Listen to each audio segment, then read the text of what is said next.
Так, қайырлы кеш баршаңызға. Бұл видеода мен бүгін точка входаны ТВХ дейді ғой. Соны қалай табу керек, қалай кіру керек, стоп лосс қалай қою керек, take profit қалай қою керек, соны көрсететін боламын. Себебі мен кейбір сигнал беретін чаттарда болам кейде. Қараймын да, кім қалай сигнал беріп жатыр екен деп. Адамдар қалай кіріп жатыр екен деп. Сонда байқағаным, көп адам сигналды беретіндер әртүрлі береді. Біреулер кіретін точкасын, сосын жаңағы take profit'ін, стоп лоссын жазып жібереді. Ал біреулер көбісі тек зоналар тысып жібереді екен. Осы зонаға барғанда шорт болады, мына зонаға келгенде лонг болады дейді да. Оны жаңадан бастап жүргендер қай жерден кіру керек екен білмейді. Мына жерге тек просто кіре салады, болды, стопты қайда қою керек, take profit'ті қайда қою керек, ол жақтарын білмейді. Соны көргеннен кейін мен бір видео түсіргім келді. Егер де жаңағы сигналмен сауда жасайтын адамдар болса, сол сигнал жаңағы бергенде зонаға барғанда точка входаны қалай табу керек екен жөнінде. Енді қараңдар. Допустим, мысалға сигнал берді дейік. Мынау sell зона, мына жасыл buy зона дейік. Допустим, да, мысалға. Зона. Шорт зона, buy зона. Long зона. Осылай береді кейбіреулер. Мысалы, мына жерде мен көбісі жалпақ болады, мен просто бір сызық сызам, болды. Но ФВГ деген бұл имбаланс, ол бөлек тақырып. Мынау типа зона, мынау да зона, мінекей, мына жерге барады ол да. Оны да қазір таман жайрақ көрсететін болам, екен. Бұдан да кіруге болады, мысалға. Мына жерден де точка входа тауып кіріп кетуге болады. Скальпингке. Но мысалға, допустим, сендерге 15 минуттық таймфреймін, мысалы алтын ғой мынау. 15 минуттық таймфреймнен сендерге сигнал берді дейік. Осындай бағадан мысалға зонадан кіресіңдер, мынау зонадан шығасыңдар, или осы жерден байға кіресіңдер деп. Мынау 15 минуттық таймфрейм. Мынау sell зона, мынау buy зона. Енді бұған қалай кіреміз? 5 минуттықты қараймыз. 5 минуттықты қарағанда бұл жерде түсініксіздеу болады. Одан кейін 1 минутқа кіреміз. Так, мынау 1 минуттық таймфрейм. Мысалға, мынау жоғарыдағы sell зона, төмендегі buy зона. Так, мына жерде fulfill деген мен сызып қойдым. Олар бөлек тақырыптар. ФВГ дейтін не, мысалға, fulfill деген не, imbalance деген не, мысалы, buy to sell, sell to buy дейтін бар, мысалға, мына жерде buy to sell, sell to buy дейтін зоналар бар. Енді оның бәрін мына жерде айтып отыра алмаймын. Ол жөнінде өзімнің сабақтарым бар YouTube-та. Мына жерде тұр, мінекей. Полный сабақ тұр мына жерде. Price action, smart money толық курс қазақша дейді. Мынау трейдинг 0-ден бастап, мынау басқаша. Енді бұны көру үшін енді өзім жекеме шығып жазарсыңдар. Тегін болғанмен оның шарттары бар өзінің. Сол шарттарды орындасаңдар қарай аласыңдар. Так, енді оның тақырып бөлек тақырып. Мен сендерге бүгін тек қана точка входаны көрсетейін тұрмын. Допустим, мысалға, мынау sell зона, мынау sell зона, қайыққа? Мынау sell зона. Мынау buy зона, мына жасыл болып тұрған. Так, енді графикті жақындатайын сендерге көрінсін. Мысалға, мына жерде қазір біздер слом күтуіміз керек. Мынау кіші структура, кіші таймфреймдегі структура. Жоғары төмен, жоғары төмен, жоғары төмен кетіп бара жатыр. Зонаға келді мінекей мына жердегі. Мына жерде fulfill бар еді негізінде, қазір көрсетейін мен. Кіші таймфреймде мына жерде fulfill болу керек. Мысалы, мына жерде міне fulfill бар мінекей. Fulfill дейтін. Дәл соған келіп тұр.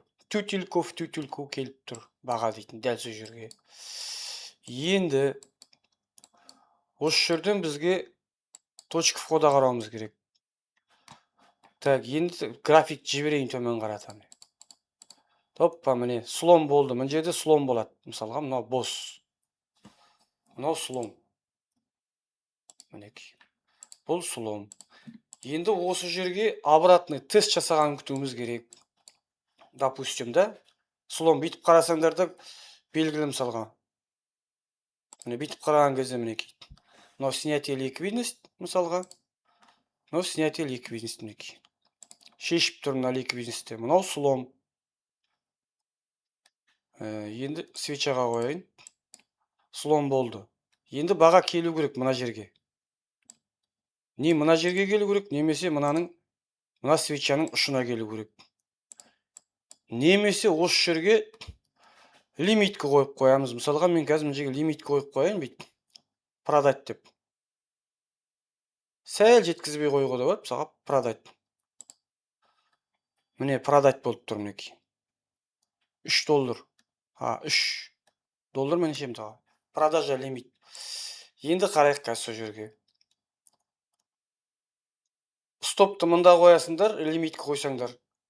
Take profit'ті мысалға мына жерге қоюға болады. Немесе мына full fill-ға қоюға болады. Мына жерде full fill деген бар ғой, соған қоюға болады. Немесе мына жерге қоюға болады. Өздерің қарайсыңдар енді. Бұл жерде take profit былай ғой мінекей. Мысалға мына жерден кірдік деп есептейік. Стоп мына жерге, take profit мына жаққа. Уже соотношение 3:96 ма? 3:96. Почти 4. Бұл бірінші точка входа. Екі түрін көрсетейін тұрмын. Так, жібереміз енді.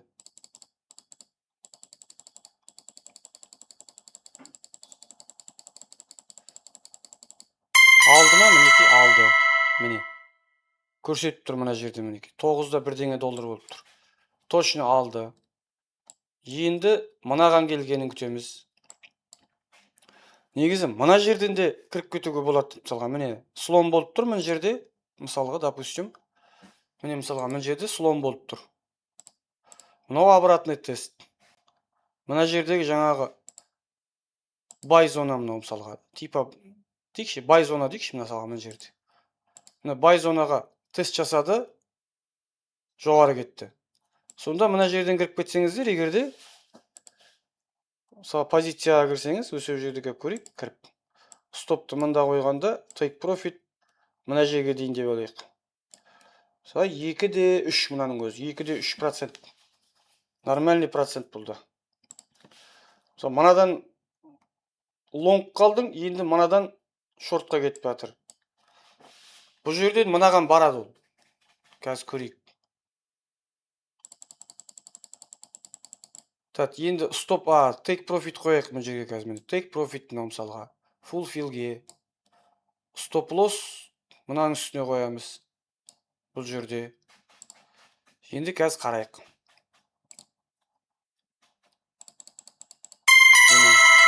Келді мінекей full fill-ға, көрдіңіз бе? Алып кетті. Бұл енді бірінші точка входа. Сломнан кейін. Содан кейін мысалға тағы бір точка входа. Мысалға мына жерде слом болды. Баға осы жерге келді мінекей. Міне, тютюльку келді. Содан кейін поглощение болды мінекей. Мысалға мына ақ свечаны қара свечаменен полный поглощение жасады. Осы жерден де көруге болады, немесе обратный тесттен де көруге болады. Мысалға мына жерде обратный тест болды мынаған дейін. Содан кейін төмен қарай кіріп кетесіңіз. Мына мен сендерге тек қана екі точка входа көрсеттім, соның өзі сендерге жеткілікті. Мысалы мынадан кірсеңіз, стопты мында қойсаңыз, take profit'ті мынаның ұшына қойсаңыз да болады. Мысалға соның өзінде мына жерде неше деп тұр? 3,5. Егер мына full fill-ға қойсаңыз 4,5%. Аз емес, мысалға. Стоп жақын, take profit көп. Так, осындай.